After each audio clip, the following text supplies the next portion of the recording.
In series LCR circuit, calculate the value of EMF E in given circuit. एक circuit दिया गया है, R है, L और C, यही तो LCR सर्किट है।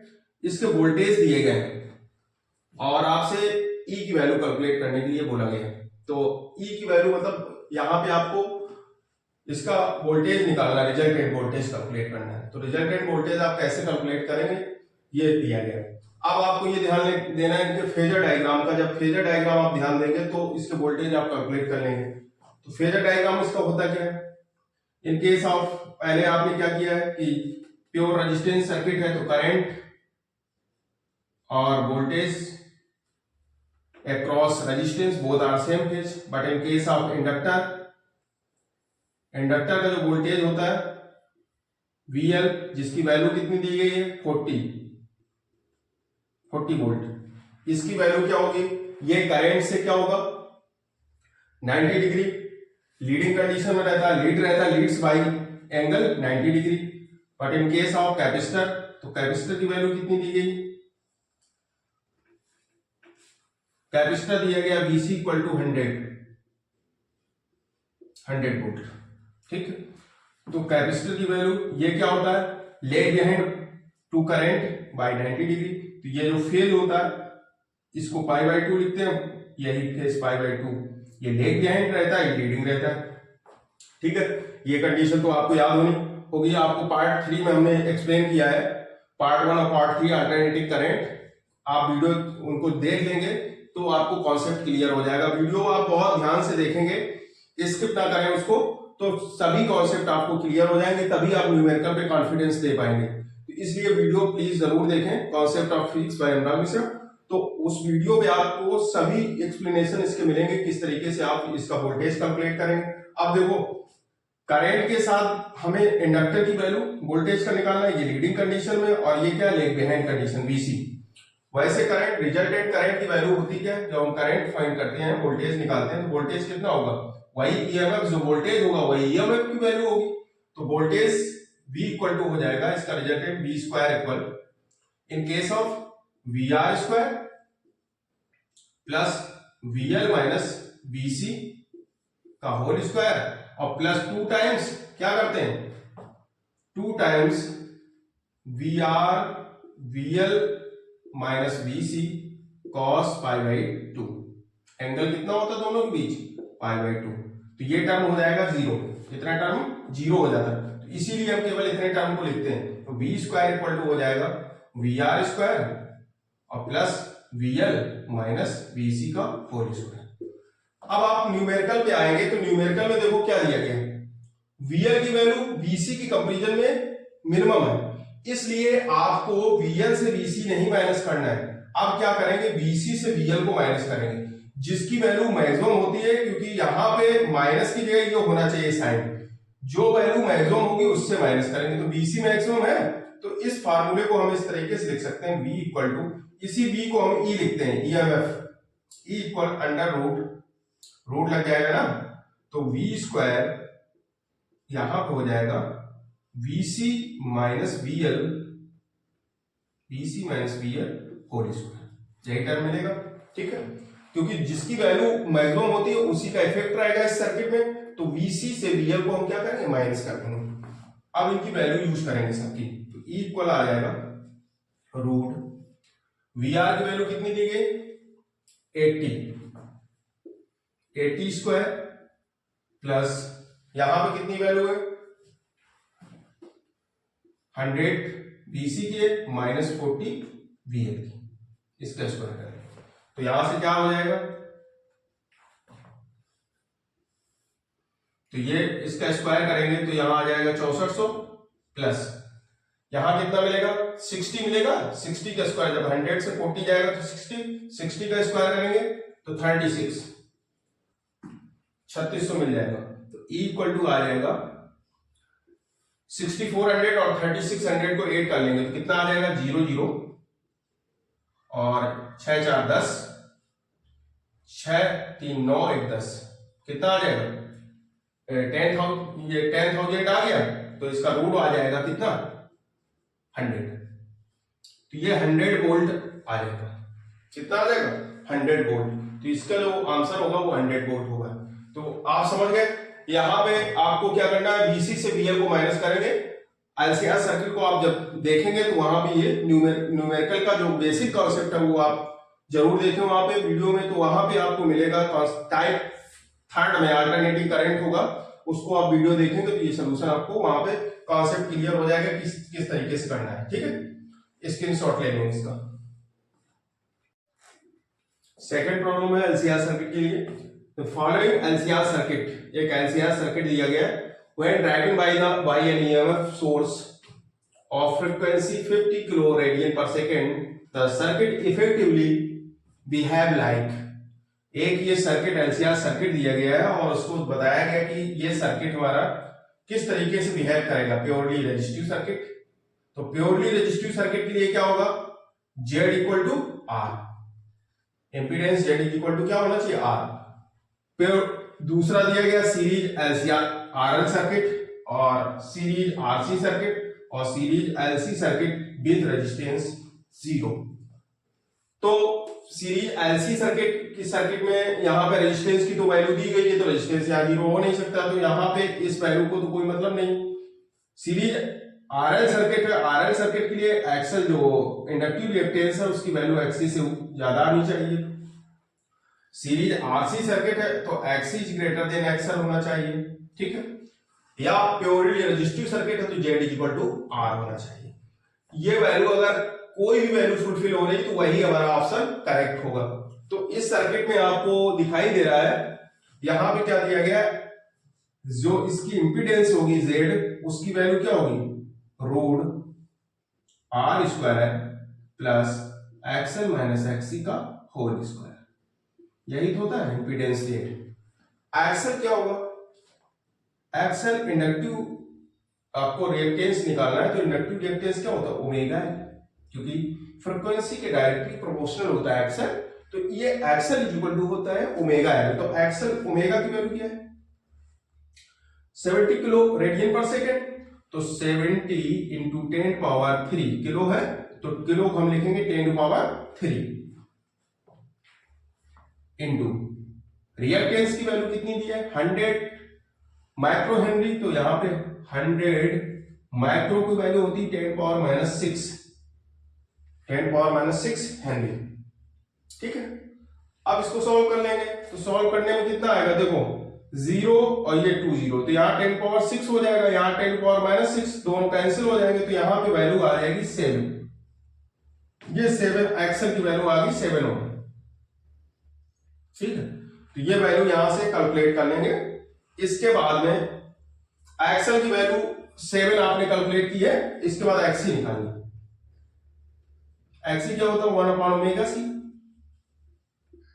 तो 1 अपॉन ओमेगा की वैल्यू दी है 70 इंटू 10 पावर 3 और सी कितना दिया है 1 into 10 power minus 6, 1 into 10 power minus 6 microfarad है, 1 इंटू 10 पावर माइनस 6।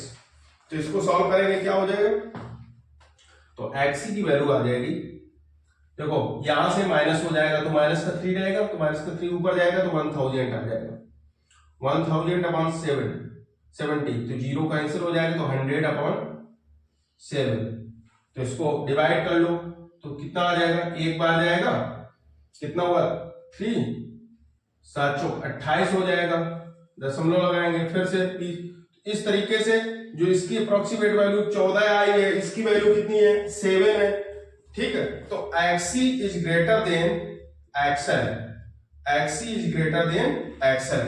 तो आप बता सकते हैं जो LCR सर्किट है ये किस तरीके का बिहेव करेगा, like a series RC circuit. Series RC circuit में ही XC is greater than XL होता है, इसलिए इसका ऑप्शन नंबर 3 सही होगा, ऑप्शन 3। इसलिए आपको बेसिक कॉन्सेप्ट पता है तो आप करने में कोई दिक्कत नहीं होगी। आप ऐसे आपको फार्मूले पता है फिर भी आप इनको ऑप्शन को क्लियर नहीं कर पाएंगे कि इसमें कौन सा ऑप्शन होगा।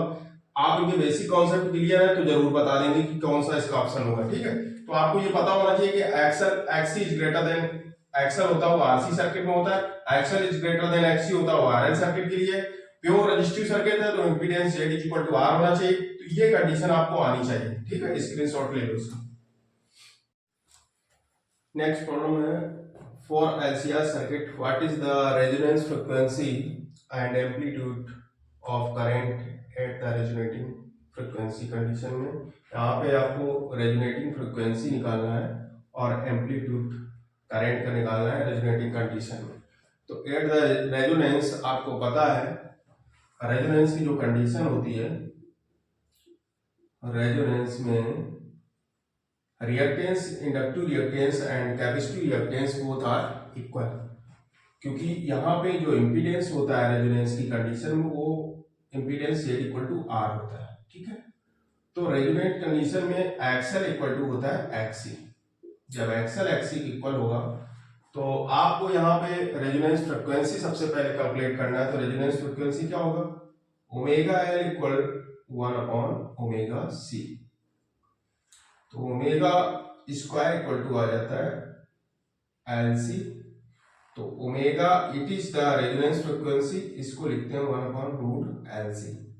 तो यही ओमेगा जो हमारा हो जाएगा वो रेजोनेटिंग फ्रीक्वेंसी हो जाएगी, रेजोनेटिंग फ्रीक्वेंसी की कंडीशन है। रेजोनेटिंग फ्रीक्वेंसी क्या होती है, omega are equal to 1/√LC।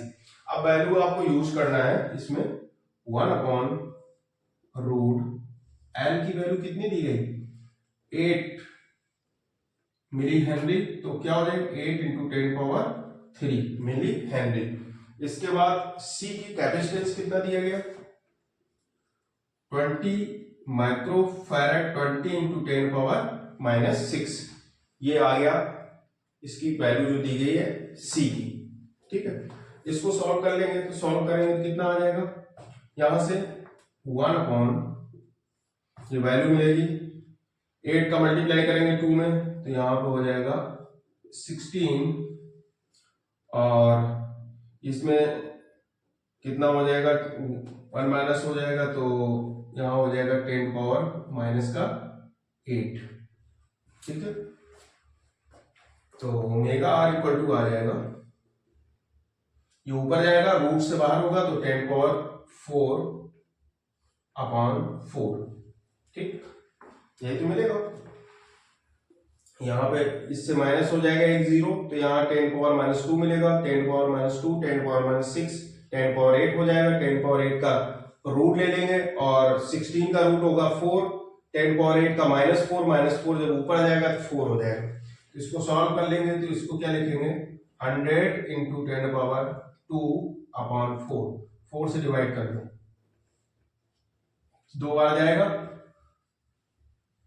तो यहां पे आ जाएगा ओमेगा इक्वल 2500, ये आ जाएगी इसकी फ्रीक्वेंसी पर सेकंड में निकालते हैं, ऑक्सीलेशन पर सेकंड। तो ये फ्रीक्वेंसी आपने कैलकुलेट कर दी, कितनी 2500, ये इसकी फ्रीक्वेंसी आ जाएगी, एंगुलर फ्रीक्वेंसी, ठीक। तो एंगुलर फ्रीक्वेंसी कैलकुलेट करने के बाद में अब आपको क्या कैलकुलेट करना है, current eight resonating frequency, at that resonating frequency पे आपको क्या निकालना है, करंट कैलकुलेट करना है। तो करंट क्या हो जाएगी, करंट की वैल्यू, क्योंकि आप जानते हैं करंट I इक्वल टू क्या होता है, V/Z, but in case of resonance की कंडीशन में I इक्वल टू आ जाएगा V/R, ठीक है। तो I इक्वल टू V की वैल्यू कितनी है, 220 दिया गया V की वैल्यू, R क्या है 44, ठीक है। तो ये R की वैल्यू दी गई है, तो यहां से करंट कैलकुलेट कर लेंगे। तो करंट कितना आ जाएगा, 10/2,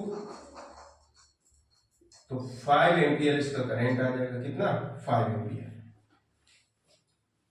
एम्पियर करंट। और जो एंगुलर फ्रीक्वेंसी होगी वो 2500 ऑक्सीलेशन पर सेकंड, या पर सेकंड इनवर्स इसको लिख सकते हैं, सेकंड इनवर्स या हर्ट्ज, यही तो लिखते हैं।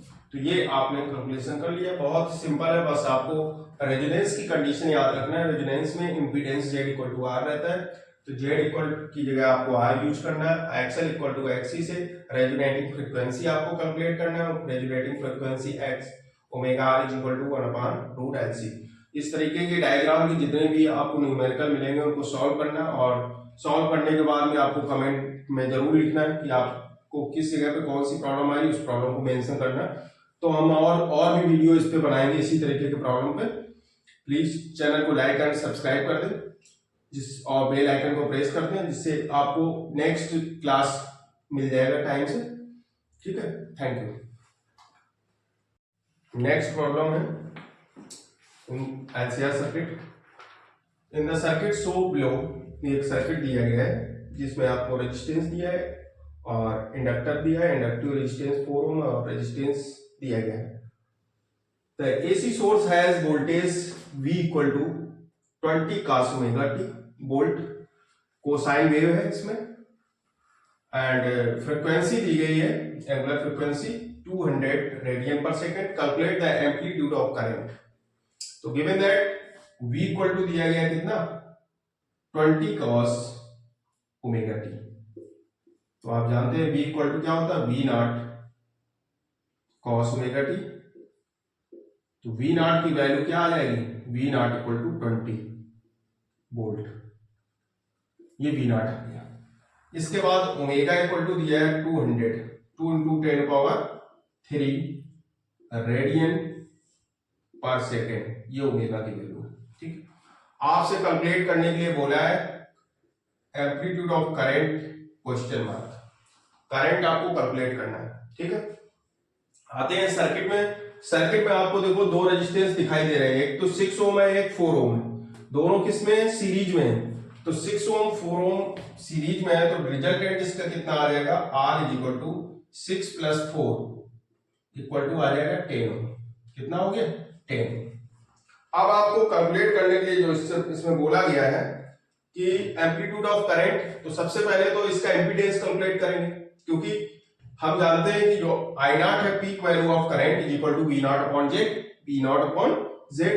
तो यहां पे सबसे पहले इसमें जेड कैलकुलेट करने से पहले आपको एक्सएल और एक्सी की वैल्यू पता होना चाहिए।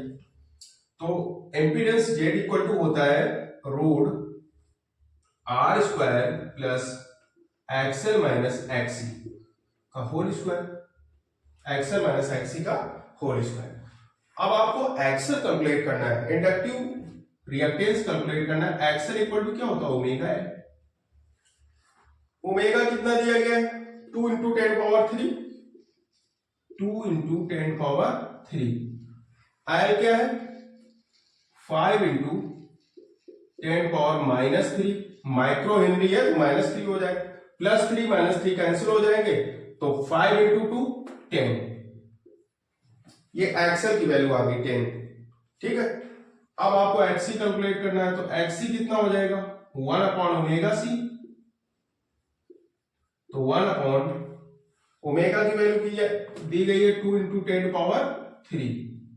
सी कितना दिया गया है, यहाँ पे कैपेसिटेंस कितना दिया गया है 50 माइक्रो फैराड। तो 50 इंटू 10 पावर माइनस 6, माइक्रो को क्या लिखते हैं 10 पावर माइनस 6। इसको सॉल्व कर लेंगे तो कितना हो जाएगा, एक्सी हो जाएगा 1 अपॉन, यहां कितना हो जाएगा 50 इंटू 2 करेंगे तो 100 हो जाएगा। ठीक है, 100 में 2 जीरो हो गए तो 100 को लिख सकते हैं 10 पावर 2, और ये 10 पावर कितना है 3, तो 10 पावर 5 इंटू 10 पावर माइनस 6, तो ये मिलेगा 1 upon 10 power minus 1। 10 power minus 1 को 10 लिख देंगे। ठीक है, तो एक्सएल और एक्सी आपने कैलकुलेट किया, तो कैलकुलेशन से आपको समझ में आ गया कि एक्सएल और XC both are equal. Then the circuit behave like a resonance, तो रेजोनेंस की कंडीशन यहाँ पे होगी, जो सर्किट है हमारा वो रेजोनेटिंग कंडीशन में है, क्योंकि दोनों के जो inductive reactance and capacitive reactance both are equal. तो एक्सएल इक्वल टू एक्सी हो जाएगा, तो इंपीडेंस जेड इक्वल टू क्या हो जाएगा आर। ये प्योरली अगर आपको इस तरीके का सर्किट दिया जाता और आपसे पूछा जाता, जिससे इससे पहले वाला प्रीवियस आपको न्यूमेरिकल हमने बताया था, तो उसमें हमने प्योरली रेजिस्टिव लिखा था। अगर सर्किट की ये कंडीशन बोलता प्योरली रेजिस्टिव, तो इसके लिए प्योरली रेजिस्टिव ऑप्शन सही होता है, क्योंकि इसमें एक्सएल और एक्सी की वैल्यू क्या है इक्वल है। अब आते हैं यहाँ पे इंपीडेंस जेड की जो वैल्यू आ जाएगी वो इक्वल टू किसका आ जाएगा 10 ओम की। क्योंकि रेजोनेंट कंडीशन में एक्सल और एक्सी, एक्सल माइनस एक्सी की वैल्यू क्या हो जाएगी 0। तो यहाँ पे दोनों इक्वल है इसलिए इनकी वैल्यू हो जाएगी 0। तो जेड की वैल्यू कितने आ गई 10। अब आपको कैलकुलेट करने में कोई दिक्कत ही नहीं है। यहाँ पे क्या हो जाएगा I naught equal to V naught upon Z. ठीक है, तो वी नॉट अपॉन जेड, तो जेड की वैल्यू क्या दी गई है, वी नॉट दिया है 20 और जेड कितना दिया है 10। तो आई नॉट करंट की जो वैल्यू हो जाएगी वो इक्वल टू आ जाएगी 2 एम्पियर, ये करंट की वैल्यू। ठीक है, तो आपका जो इसमें आंसर आ जाएगा वो 2 एम्पियर आ जाएगा। ठीक है, तो आपको ये समझ में आ गया होगा। एक्सल और एक्सी को आप ध्यान रखेंगे क्योंकि दोनों की वैल्यू इक्वल है, इसलिए ये रेजोनेंस कंडीशन हो जाएगी, इंपीडेंस जेड के इक्वल हो जाता है। रेजोनेंट कंडीशन तो यही है, तो इसका स्क्रीनशॉट लेंगे, इसका स्क्रीनशॉट लें। एक प्रॉब्लम है आपके सामने एनसीआर सर्किट से, इसको आपको सॉल्व करना है। A capacitor of 5 ohm resistor and 101.5 micro henry inductor are placed in series with a frequency 50 hertz. Frequency की वैल्यू जब आप सॉल्व करेंगे तो फ्रीक्वेंसी कितनी दी गई, एफ इक्वल टू आ जाएगा 50 हर्ट्ज। और इंडक्टर, जो इंडक्टर की वैल्यू है 101.5 माइक्रो तो 10⁻³ Henry. Calculate the capacitance of a capacitor in the current is observed in phase with the voltage।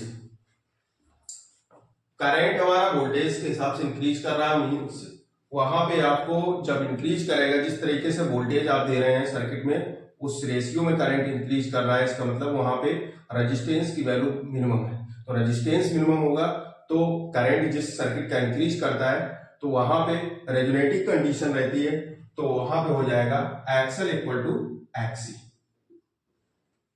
Axle equal to XC. तो एक्सल हो जाएगा ओमेगा एल इक्वल टू 1/ओमेगा C. Means current is observed in the phase with the voltage. Voltage के ratio में current increase होगा तो वहां पे यही कंडीशन, तो रेजोनेटिंग कंडीशन होगी omega L is equal to 1/ओमेगा C, means XL equal to XC in case of series LCR circuit. यहां आप लिख देना series LCR circuit. Series LCR circuit की रेजोनेंट कंडीशन है, यहाँ रेजोनेटिंग कंडीशन लिखेंगे। इसके बाद क्या करेंगे, ओमेगा को इंटरचेंज कर लेंगे, omega square equal to 1/LC। ठीक, आपको वैल्यू किसकी चाहिए, सी, तो सी कैलकुलेट करना है। कैलकुलेशन यहाँ पे लिख लेगा, capacitor calculate the value of capacitor, तो कैपेसिटर की वैल्यू कैलकुलेट करना है, capacitor C equal to question mark. तो यहां से कैपेसिटर की जो वैल्यू आ जाएगी सी इक्वल टू आ जाएगी 1/ओमेगा स्क्वायर एल, 1/ओमेगा स्क्वायर एल। ओमेगा क्या होता है, ओमेगा इज इक्वल टू होता है 2 पाई एफ या 2 पाई न्यू, जो भी आप लिखना चाहें, 2 पाई एफ और 2 पाई न्यू। तो सी इक्वल टू आ जाएगा 1/2 पाई एफ का whole square into L. Value use करेंगे, एफ की वैल्यू आपके पास है, ठीक है, तो एफ हो जाएगा, यहां पर रेजिस्टेंस दिया गया है, आपको याद रखना है क्योंकि रेजिस्टेंस आपको कंफ्यूजन में डालने के लिए रजिस्ट्रेशन दी है, रेजिस्टेंस यहां पे दिया गया है क्योंकि जब एक्सल इक्वल टू एक्सी है, जब वोल्टेज और करंट वोल्टेज के हिसाब से सेम फेज में वैरी करेगा तो वहां पे रेजिस्टेंस की वैल्यू क्या होगी, जीरो हो जाएगी, बहुत कम रेजिस्टेंस होगा। इंपीडेंस का कोई रोल रहता ही नहीं है एक्सल इक्वल टू एक्सी में, इसलिए यहाँ पे ये जो लिखा है रेजिस्टेंस इसको हम नेग्लेक्ट कर देंगे। तो यहाँ पे हमें केवल वैल्यू यूज करनी है एफ और एल की, तो यहाँ यूज करेंगे वैल्यू 1/2 इंटू 3.14, पाई की वैल्यू 3.14 होती है, एफ कितना दिया 50 हर्ट्ज का होल स्क्वायर करेंगे, और जो इंडक्टर दिया गया वो कितना दिया है 101.5 इंटू 10⁻³ ये वैल्यू जब आप कैलकुलेट करेंगे 10⁻³ ऊपर आ जाएगा तो प्लस का हो जाएगा, ठीक है।